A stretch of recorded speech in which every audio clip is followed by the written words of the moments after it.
Friends, আমি আজকে class 10-এর যে ইংলিশ ইউনিট 2 আজকে পড়তে যাচ্ছি। কোনটা না, আবার রানওয়ে গাইড। আমি আগের দিন ইউনিট 1 পড়ছিলাম, আজকে ইউনিট 2 শুরু করি। This is always lovely in the big half moon in summer, অর্থাৎ এই বিগ হাফ মুন দ্বীপটাকে গ্রীষ্মকালে বেশি সুন্দর লাগে দেখতে।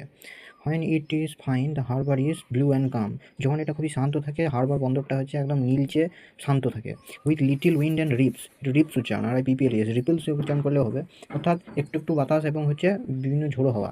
Every summer we had some hobby, হ্যাঁ, অর্থাৎ প্রত্যেক গ্রীষ্মকাল আমাদের কিছু কিছু হবি বা কাজ থাকে, প্রিয় কাজ।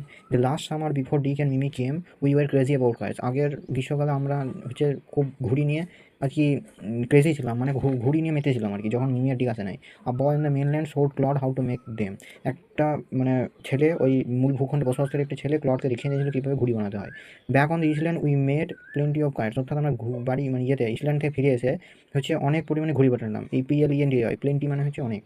Todd would go around to the other side of the island and we would play shipwrecked mariners signaling to each other with kites, অর্থাৎ ক্লড ওই ইসল্যান্ড বা দ্বীপের অন্যদিকে চলে যেত এবং আমি হচ্ছে মিলে হচ্ছে শিপরিগড মেরিনার্স বা জাহাজডুবি নাবিকের খেলা খেলতাম, একে অন্যকে হচ্ছে ইশারা করে।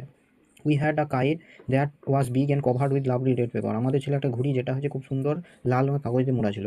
We pasted gold tinsel stars all over it and had written our names full on it, আমরা ওই যে টিনসেল স্টার্স বা তারাগুলোকে ওই ঘুড়িতে চিটিয়ে দিয়েছিলাম এবং আমাদের সবার নাম ওটা লিখে দিয়েছিলাম। ক্লড লিটি, ফ্লিপা লিটি অ্যান্ড বিঘামুন মানে ইসল্যান্ড, অর্থাৎ তার মধ্যে লিখেছিলাম ক্লড লিটে এবং ফ্লিপা লিটে অর্থাৎ কবি যে বলছেন তার নাম, এবং বিঘামুন দ্বীপটার নাম। One day there was a grand wind for flight kiting, একদিন মানে ঘুড়ি ওড়ানোর জন্য খুব জোরে বাতাস বইছিল। I am sure how it happen, আমি জানতাম যে কী হতে চলেছে। But as I was bringing a kite from home, অর্থাৎ যখনই আমি ওই বাড়ি থেকে ঘুড়িটা আনতে যাই, I tripped and fell over the rocks, আমি হচ্ছে পড়ে যাই, ধাক্কা লেগে এবং পাথরের উপর পড়ে যাই। My elbow went clear through the kite, আমার কনুইটা হচ্ছে মানে ঘুড়ির ওপর পড়ে যায়, মেকিং আ বিগ হল, এবং একটা বড় ফুটো করে দেয় ঘুড়িতে।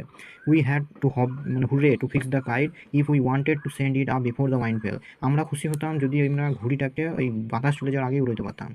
We rushed into the lighthouse, হ্যাঁ, টু গেট সাম পেপার, আমরা লাইট হাউস বাতিঘরের ভিতরে ঢুকলাম, রাস্ট মানে এখানে হচ্ছে ঢুকা, রাস্ট, এবং কিছু কাগজ নেওয়ার আশায়। We know there was no more red paper, আমরা জানতাম যে সেখানে হয়তো আর কোনো লাল কাগজই নাই। উই নিউ, আমরা জেনে গিয়েছিলাম। We took the first thing, হ্যাঁ, দ্যাট কেম হ্যান্ডি, আমরা নিলাম সবচেয়ে হাতের কাছে জিনিসটা। And old letter lying on the book case, একটা পুরোনো চিঠি যেটা বুক কেস বা বইয়ের উপর রাখা ছিল ইন দ্য সিটিং রুম, বসার ঘরের। উই পেস্টেড দ্য মানে kite up with the letter sheet on each side, হ্যাঁ, and dried it by the fire, আমরা ওই ঘড়িটার দুদিকে হচ্ছে একটা সাদা কাগজের ওই একটা চিঠি লাগিয়ে দিলাম, চিঠিয়ে দিলাম এবং সেটাকে আগুনে শুকিয়ে দিলাম। উই স্টার্টেড মানে আউট অ্যান্ড আপ উই মানে went the kite like a bird, আমরা হচ্ছে শুরু করলাম এবং ঘড়িটাকে ওড়াতে লাগলাম একটা পাখির মতো করে। অ্যান্ড দুবার রয়েছে এখান থেকে। The wine was glorious and it sword, এই বাতাসটা খুবই চমৎকার এবং এই ঘুড়িটা উড়ে গেল, সোর্ড বলতে এখানে উড়ে যাওয়া। অল অ্যাট ওয়ান স্ন্যাপ, অর্থাৎ কিছুক্ষণ পরই শটা ছিঁড়ে গেল, স্ন্যাপ বলতে ছিঁড়ে গেল।